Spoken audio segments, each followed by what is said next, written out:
Classes in session, college basketball, not football, basketball. It is our season premiere edition of the College Basketball Hitting the Books show for Tuesday, November the 4th. Ian Cameron and Connor Mack with you, ready to break it down for this first time this season. Now it's the second day of the season. Yesterday we had that monster Monday slate to begin the season with over 100 lined college basketball games, a much smaller slate tonight, but still a lot of good opportunities out there, some interesting matchups, and we'll get into those in just a moment. We'll do one of these shows for college basketball, free to everybody, once a week until we get out of the football season. So it'll be Tuesday maybe or Thursday each week, depending on we're going to choose the better schedule, which schedule of games is a little bit stronger. And whichever day that is, Tuesday or Thursday, that is the day we will do the college basketball show. One show a week for college basketball moving forward, either Tuesday or Thursday. We picked Tuesday this week because it's a little bit more of a glamorous slate than Thursday's schedule coming up later this week. Now, tomorrow and Friday, for all of you that are Hitting the Books YouTube channel members and subscribers, you will get access to our exclusive members-only edition of Hitting the Books. We'll have one of those tomorrow at 5 p.m. Eastern, 2 p.m. Pacific, and, of course, Friday at 5 p.m. Eastern, 2 p.m. Pacific to tee up the weekend. But college basketball is here, C-Mac. Crazy how quickly it arrives. Yeah, it never gets easier, even though it's coming. But like I talked about, there's just so much to go over that usually takes me a while. And for the most part, even though I was just telling you, as good as I've had some unbelievable starts, I've had some shitty Novembers too. It's just like everything else is going on. And just a couple bets yesterday. It worked out.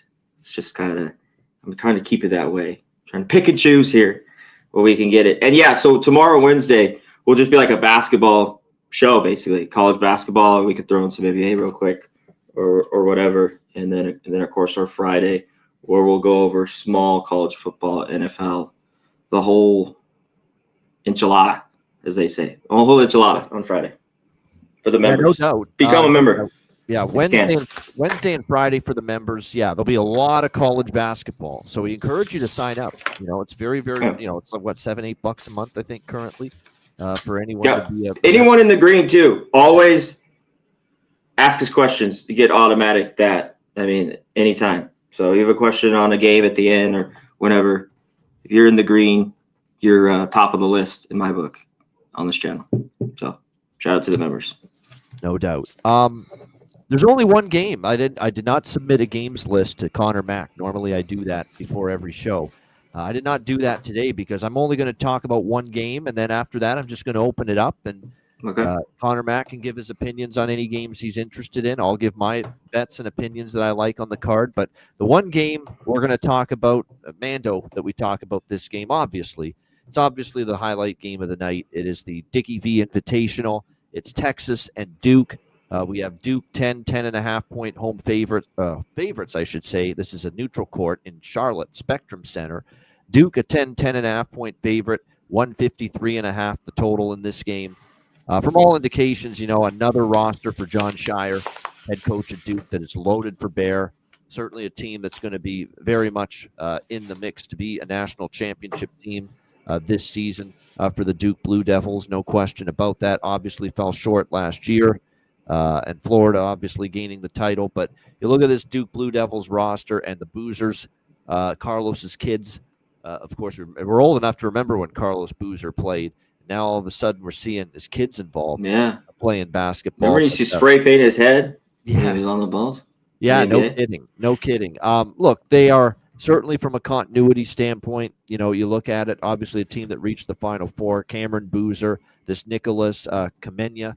They really, really like, of course, back from last year's team. They've got Patrick Ngongba, Caleb Foster, Isaiah Evans, a Duke team that obviously got to the Final Four last year. They did say goodbye to some players, though, like Sion James, Tyrese Proctor, Con Kneppel, Malawach. Those guys left from that Duke team last year. But still, they just reload. They should be really good. It's all about, do they hit the ground running? Is the continuity strong to begin the season? For Texas, of course, in comes Sean Miller, brand new head coach, of course, recently at Xavier. Was with Arizona before that. Then he had the sanctions against him. Kind of went away from coaching for a little bit. Then he went back to Xavier, where he started his head coaching career. Now here he is in Texas, trying to take the Longhorns to that next level.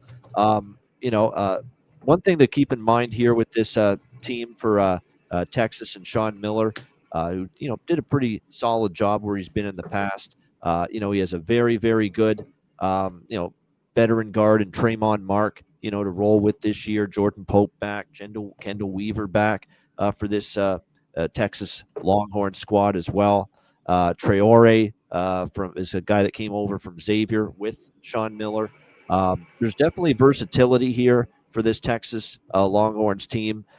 Very interesting to know, though, a couple of injuries coming out of the exhibition schedule for Duke, with Malik Brown with a knee, Sarr with an oblique injury. So they've been battling a couple injuries, but it's looking like, I think those guys, last I checked, are expected to play here tonight in this game. It probably hints at why Duke has gone up to 10.5 point favorite. I think it's because there's a lot of respect for how good this Duke team looks, and also the fact that Texas, you're bringing in new coach, you're bringing in some new faces. It may take time for the Longhorns to gel. But now that this number's reached double digits, I got to admit, CMAC, I'm very interested to take the points here with Texas. I find it's a big number now. This is still the first game of the season, even though you'd probably think Duke, from a continuity standpoint, is in a little bit of a better spot tonight than Texas. I think now we're at the point where if you didn't bet Duke early, I wouldn't be betting them now at the current number. CMAC, you have any thoughts on this one? The main event of the night in college basketball, Texas, Duke. No, nada. I think Duke's the better team, but I do think this is too much now at 10. There's just so much expectation on these game ones. I mean, we already saw the upsets yesterday. A lot of good teams too, winning, definitely not covering, and a few, of course, just covering with ease. This always happens, and it's day by day, so it really doesn't fucking matter. But you talked about Duke. They just reload. I think this Texas team still has problems with shooters that haven't been good, especially when they played it on the road or neutral floor. And one thing with Duke, I thought that the last few years their defense has been a lot better than traditional Duke teams. You know what I mean? So, yeah, I'm off. I kind of would, if I had to free bet, I'd take Texas, but this is a wash for me. Are you betting it? I have not. I have not placed a bet on this game, but Texas, I'm close. I'm close now at 10.5, 11. I know. I was looking at it here, last couple hours.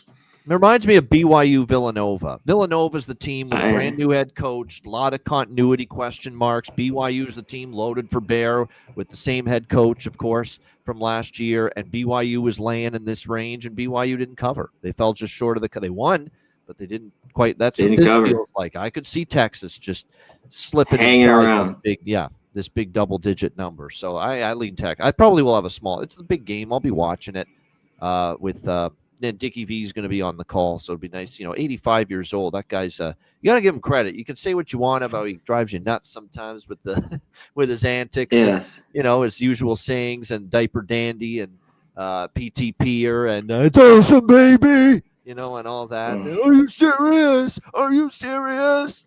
And he always, that's another one he does a lot. Yeah. Are you serious? That's my Dickie V voice there. Hey. But he loves college basketball. He's tougher than a $2 steak. He's had multiple cancer diagnoses. Jesus. And here he is at 85, still getting back in the booth this year. That's how I feel. I mean, shit. Anyone, if you're getting that on, you're alive, all the cancer he's had, I got to give props to him. I'm not the biggest Dickie V fan or anything, but yeah, the guy is, man, shout out to him. You got to at least tip your cap, to him. It's salute. Sure. Whether you love him or, he drives you a little batty sometimes, you got to just tip your cap and say you love the sport. And he does. You can't deny that. He loves college basketball. This guy eats, sleeps, breathes, loves college basketball with all his heart. There's no question. And, he'll be in the booth tonight. It was supposed to be Dan Schulman, but they gave Dan Schulman an extra few days off because he was doing the World Series here in Canada. So, I don't blame him.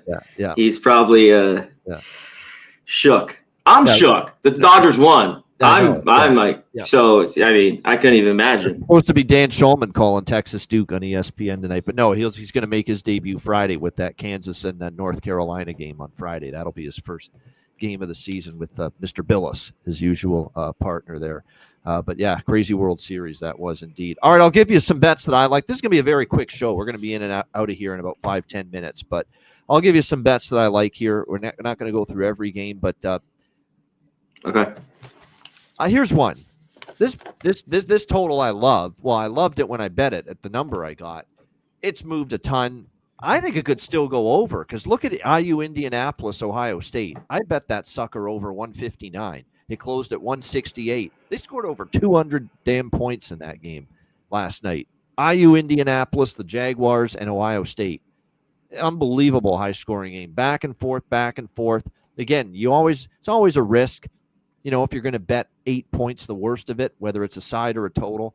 But even now with this total at 165, going up from where it opened at 157.5, I still like it. And that's Oral Roberts, Oklahoma State. I like that game over the total quite a bit. Corey Barnett's the new Oral Roberts head coach taking over.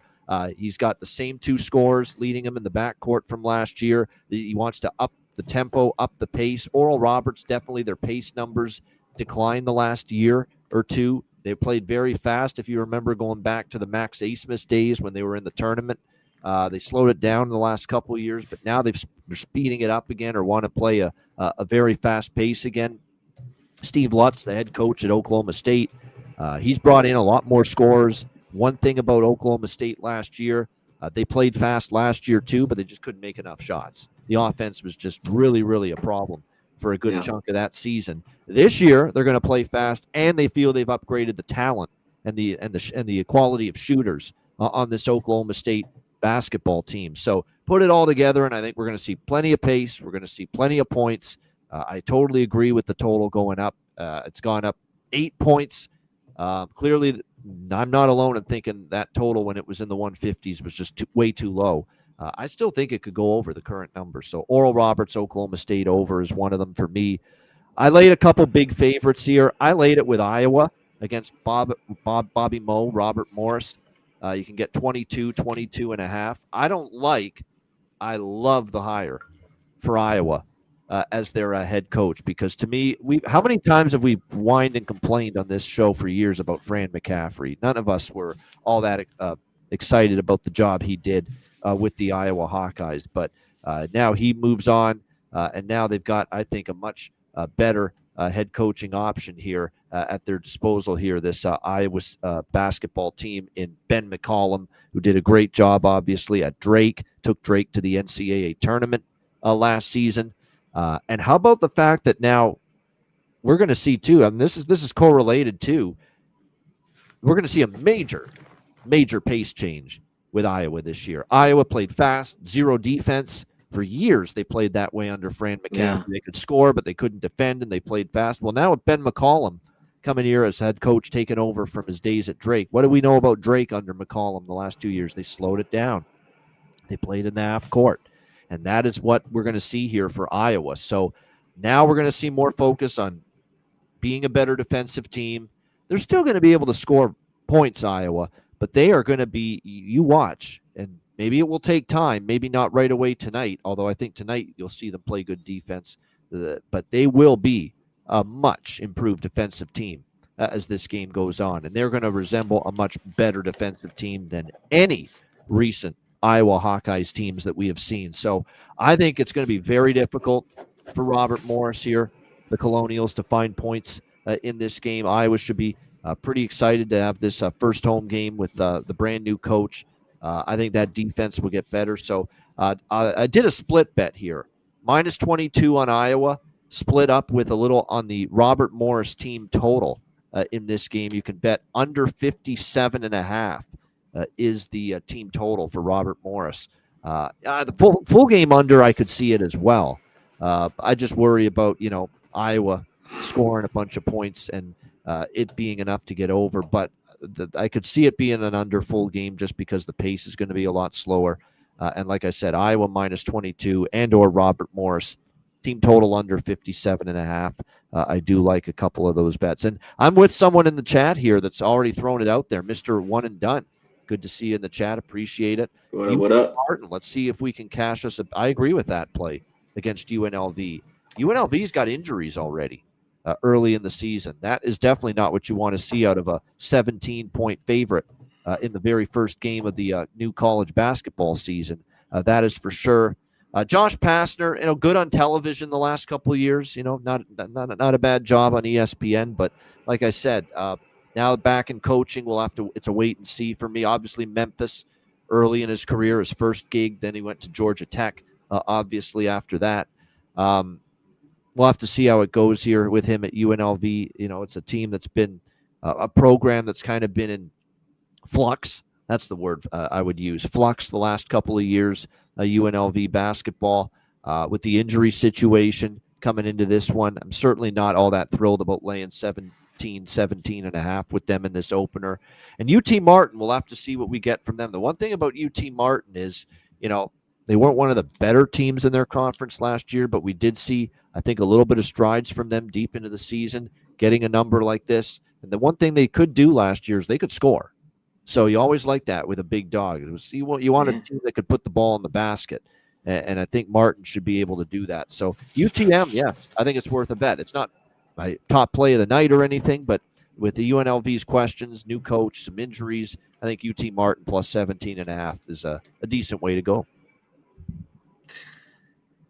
I think you take them or nothing. I mean, do you want to lay points with UNLV and everything they got going on? It just who they want to play and everything. I mean, it's just I wouldn't. So yeah, I think UT Martin. If they hit shots, they cover. Like if they're hit their threes, last year at times UNLV's defense was pretty good. I mean, just going off that, but there's just so much change that's going on. So yeah, they hit shots. They definitely could at least hang around in that number. I want to get to a few. These I don't have a lot of bets here tonight, man. Barely any, really. I want to take here. It's not that I like this total, but it makes me if this pace is going to be between these two teams, that it's lower scoring. These 9 points to me are valuable, and that's with Louisiana Tech. I mean, Nevada always better at home throughout the years. Kind of a disappointing season. I mean, both these teams, I think they were 17 and 15. Louisiana Tech was kind of similar record last year. They're pretty good inside as La Tech, but the tempo of these two teams, 322 for La Tech, Nevada 340. I don't know if I'm loving the under. We see a lot of early points in these games, not a lot of defense rolling around in some of these games. There were a ton of overs last night. Really, I mean, there was a lot. Yeah. I believe me, I saw it. It was live. I saw them all. But I think La Tech can. They've always had a pretty good history against Nevada, even though they're at home here. I think they could kind of hang around with just their presence and kind of maybe a slower type game. Unless Nevada's red hot and the place is going crazy, hitting shots, I think it's kind of just the tough thing is this is drop. There are nines out here everywhere, but this opened up around 11, 10.5. I think that was the number to get there. But yeah, I got a couple more in these ones. This one's kind of tough. Oregon, they have a couple. They're here 12.5, some 13s. It's moved, I guess, a little bit. I'd have to check. They've had a few of their guards that were out, right? Or maybe going to play. I heard there was a good chance they play, but again, with I didn't know basketball. Again, it's never a certainty until you actually see them on the floor. So you see it, yeah. Like that's I would have my money. I think Hawaii could maybe hang around in that basketball game. A couple others that I was looking at. I think the line I thought was just sharp, but I like this team. The only thing is their defense, but they should be able to score. And we have it in another team with Wichita State. This just, to me, is very average. Of course, they play better at home, but not a great scoring team. And these two teams are both great defensively. That's why we see where this number is at. But I think UNC Asheville could be live here, plus 7.5 against Wichita. Do you have anything in that game? Over. That's another over for me in that game. Yeah. I agree with the movement up. Asheville, they're both going to play with some pace. Yeah, they're going to Uh, play with pace. Paul Mills has always played, but Paul Mills, when he coached Oral Roberts, and now he's been with Wichita for a few years, and we saw them obviously play quicker. They've never been a great defensive team, so I like Yeah. over. I like points in that Asheville Wichita game. Nothing on the side, but I do like the over. The other over I like is Nichols and Kentucky, Nicholls State and Kentucky. I want to keep in mind something about Kentucky. They are a really good roster this year. Kentucky. Mark Pope's done a great job in the transfer portal with this group. They are going to be one of the most talented teams. They could win the SEC for sure, but they're not alone, obviously. There's a lot of teams that could win the SEC. Alabama could win the SEC. Tennessee could win the SEC. Florida's not going. I know they lost last night, but Florida's still going to be really good. They could win the SEC. Don't even count out Missouri. Don't count out Vanderbilt, man. I think Mark Byington's got one hell of a team this year with Vanderbilt. So there's a bunch of teams I think that could really win that conference, and no doubt Kentucky's one of them. And I think what I like about Kentucky here too, if you want to lay the points. Now I like the over more than anything. I think they're going to score at will on Nicholls. Nicholls State's going to have a hard time defending them, especially that size in the low post that Kentucky's going to throw at them. Nicholls plays fast. Kentucky plays fast, so the pace is going to be there. This total's gone from 151 to 156.5 is the current number. So this is a 5.5 point move. I agree. I'd look at maybe laying it too with Kentucky. That's another thing too, C-Mac. You talked about all the overs last night. How about all the big favorites that hit? My goodness, a lot of the bigger favorites were cashing in. Illinois, and there's the big ones. Yeah, the real big ones. Believe it or not, one of the few that didn't was Houston, of all things, against Lehigh. Lehigh actually covered that game against Houston. But a lot of the teams here, as far as college basketball, those 25, 30-point favorites in that range did very well. So I think it's a situation here where Kentucky, too, lost in the exhibition against Purdue. And not just lost to Purdue, and Purdue's loaded this year. So it's not like there's any shame in losing to Purdue, but it's kind of a wake-up call when not only do you lose to Purdue, but Purdue dominated them. Purdue dominated Kentucky in an exhibition game just recently. Yeah. So I think that might be a wake-up call here, and now in an otherwise a situation where maybe, just maybe, they're kind of lulled to sleep and going through the motions in their first game against a lesser team. I think because of that result against Purdue, you're going to get Kentucky taking Nicholls State seriously here tonight in this first game. So I think the laying the 30 is worth it too. I did actually lay the points as well with Kentucky. And I'm seeing it's going up as we speak, 31.5. I think it's a lay it or don't play it in that game. Let me hit you with one. This is moving up here to almost 20 is, obviously Kansas State really loaded here with all the moves that they made.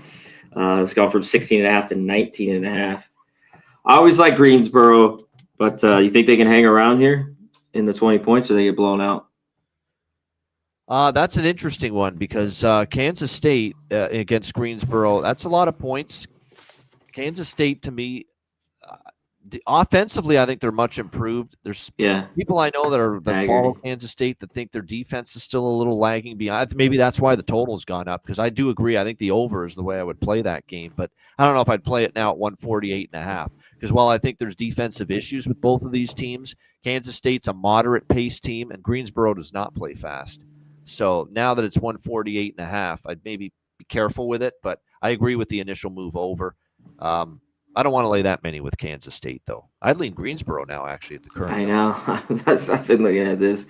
I think it's a lot of time. I think they will be able to score with all the offense that they have, but this is a bunch. Usually they're good. I have to look up the ATS. I mean, these non-conference openers, I think they won 20 out of last 21 or something like that. But I'd have to look at the number to double check. But that was about it for me. Do you have anything late night here? Portland State, Stanford at all? One thing, another pace change I want to tell people about as far as the couple of the other games. Let me just San Diego State. I laid it with San Diego State. I think Brian Dutcher's got a great team this year. Should win the Mountain West. Really impressed with what they're going to defend like they always do. Rebound. That's what you get out of Aztec teams. And Long Beach State, I think, could be starting a little bit, over to begin the season. So, like I said, I think San Diego State taking that money is worth it there, 25.5. So under maybe in that game too. Long Beach State team total under. I don't mind that either. I was going to say that's moved 3 points too. Yeah. Open 58.5 because I looked at it's down to 55.5. Yeah. It's getting low, but I don't know if they even break that tonight. I laid an early 29.5 with Purdue, but that number's like 34.5 now. So it's moved quite a bit. But I think Purdue just drills Evansville as well tonight. What about Texas Tech? They've lost a lot. Basically, Toppin is there. Yeah, I agree with that to some extent. Like, I'd be a little more leery, but at the same time, Lindenwood's really, really been rough. Yeah, I know. And I could see Texas Tech still rolling them. So I'd still lean Red Raiders there a little bit in that one. Not my favorite, bigger favorite to bet here tonight. And another one with a pace change, Alcorn State and Florida State. Luke Laux is the new head coach there, who actually played at Florida State under Leonard Hamilton like 18 years ago, 17 years ago, Luke Laux. And Florida State had some pretty good teams when he played there. And now he's the head coach of Florida State after actually being an assistant in the NBA the last couple of years. He wants to ramp up the pace and tempo for Florida State this season. And Alcorn State plays fast. And you're talking about a lower rung MEAC, conference that team comes from. So you would think there in that game that we're going to see a lot of Florida State points for sure. But you could see enough from Alcorn State to chip in to get that game over the total. That has the makings, that game, of being something like 105 to 55, and there's your over. You get 105 out of Florida State, you get 55 out of Alcorn State, something like that, and it goes over the total. But I think the over is the right move there in that game. And then the pace change in the other direction, where teams going from playing, well, I wouldn't say they played fast, but they're going to just become a snail this year and slow it right down. West Virginia, because they've got the former North Texas head coach, Ross Hodge, taking over. Oh, yeah. Head coach. One of my favorite guys. Yeah. Great coach. Did a great job, obviously, at North Texas. And he's bringing that Ross Hodge philosophy with him to Morgantown. Defense, play it slow, work the shot clock on offense, and just make teams defend or make teams work it around on the shot clock. Their transition defense, when he was at North Texas, it was always good, and you were going to get a significant downshift in pace and tempo for West Virginia this season. So that game against Mount St. Mary's tonight, where they're in Morgantown, we're seeing West Virginia 19.5-point favorites, 136.5 the total, whether it's the full game under, whether it's Mount St. Mary's team total under, if you want to trust in the defense specifically. I think that is definitely something that, not just tonight either, have West Virginia circled to look at some unders, CMAC, because they are definitely going, they're going to become the North Texas here of the Big 12. It's going to be all about 64-62 basketball this year for West Virginia, much like the type of scores we've seen from Ross Hodge at North Texas when he coached there the last few years. So just to make sure you're aware of that, we're definitely going to see a much slower, defensive-minded West Virginia team this season. Yeah, I'll be all over it in certain situations, as it's a bet I've loved with him. And low totals too. Yeah, deserving. Yes, for sure. Definitely. I think Fordham, by the way, could be, I don't want to say a great team, but this is I don't want to go that far. Looking like one of the it's not saying much, but one of the better Fordham teams we've seen on paper, at least with the roster that they put together in recent years. And one thing I can say about their opponent tonight is they are horrific. New Jersey Tech, NJIT. They are absolutely terrible. So I took a small shot there laying it with Fordham. I know Fordham, we don't typically trust them laying points as big favorites, double-digit favorites, but I think NJIT could be that freaking terrible. So Fordham for me. I took a little bit there laying the points. That's about it. There you go. Beautiful. Shout out to everyone in the chat. Aubrey, Canes Nation, Tom Boyd. I see your comments, Tom Boyd. You give us grief when our picks don't do well, but hey, you're tuning into us, so we thank you for that. What picks? What is he talking about? It's just fill us in on the picks. Yeah. What are you talking? Yeah. I thought our NFL was pretty good on the weekend. The Texans were my only loss. college No, no, football. multiple winning seasons, across the board for 10 years. I mean, that's the qualifications to sell picks and bet, Tom. So there we go. I could speak for Connor Mack. We've been doing this for a long time, and the reason we're still doing it is because we have at least a decent amount of success. I'm not saying we win all the time. We don't. Oh, and when I lose, seasons is what we look for. Yeah.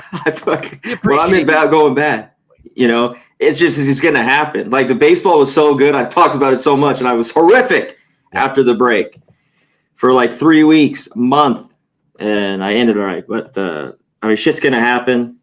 This shit is a grind. It is.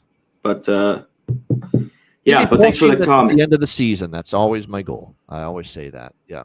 Yeah, I think we deliver in the end. So no if you're going off our football show on a Monday morning, when I say I'm on this, I like this, that's a bet. The rest, take it how you want. To put that in your brain, just what we're talking about. Yeah, a lot of them too. It's because it's so early in the week. A lot of them are just your initial opinions. You haven't finalized anything yet. There are some there are a few games certainly on the Monday college football show when I know that I definitely like this. This will be a bet, but that's certainly not across the board. No question about that. But shout out to everyone. Thanks for joining us. Jerry Davis, Canes Nation, Aubrey, J Main 34. Like I said, Nick Alvento. Good stuff. Mr. One and Done. AJ Stogg still, F Donahue, and good DZ4HK. Thanks for joining us. Appreciate it. Hit the like button. Become a member if you want to join us tomorrow, because it's a members only edition coming up on Wednesday at 5 p.m. Eastern, 2 p.m. Pacific. Shout out to F Donahue, as always, my guy in the green. Appreciate him. Shout out to Canes Nation, Jerry Davis as well, especially Canes Nation, my guy. He's watching us for a long time. Yep. My guy, Canes Nation. So shout out to him. I appreciate the kind words. Every once in a while we get a kind word, which I love. I like it both. You got a little hate, a little love. Come on now. No, right? Even the people that criticize, they watch. That's all, and we love it. We appreciate that. I appreciate it. That's all that matters. Yeah, that's all that matters. Yep. Exactly. And best bets. Speaking of things that matter, let's see if we can get some best bets here rolled out for you for the first. Yeah, you can ridicule us on this if they don't work out. No doubt. Okay.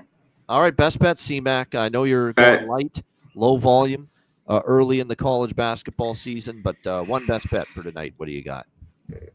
I just bet it. I'm on La Tech, +9 against Nevada. I just don't think this Nevada team is very good. Obviously, they're a lot better at home, but give me the 9 points. Both their teams are slow. I think La Tech can get a lot inside on Nevada. So unless Nevada's red hot shooting, I think this game is tight. So it's single digits. I'll take the 9, even though there's no 10s out there. So there are 9s. Give me the +9. La Tech. All right. Well, we're going to attempt to give you a best bet that we're not getting the best of the number, far from it. But this game feels like IU, Indianapolis, Ohio State, where I can give you a total that is 8-9 points worse than it was, and it'll still go over the total, and maybe with room to spare, like that Ohio State game did last night. And I'm going to go to Oral Bob, Oklahoma State. The best number out there right now is 165.5. I still think that goes over the total. I think we're going to see a lot of points there in that game tonight. So let's go with that. Oral Roberts, Oklahoma State, over 165.5. That'll be my best bet here for this premier edition of the College Basketball Hitting the Books show. All right, shout out to everyone in the chat. Hit the like button on the way out. We appreciate it very much. Join us tomorrow. Become a member. And if you do, you'll be able to join us tomorrow for the members-only edition of the Hitting the Books show at 5 p.m. Eastern, 2 p.m. Pacific. You're muted. My favorite. Sorry, I was muted. Friday.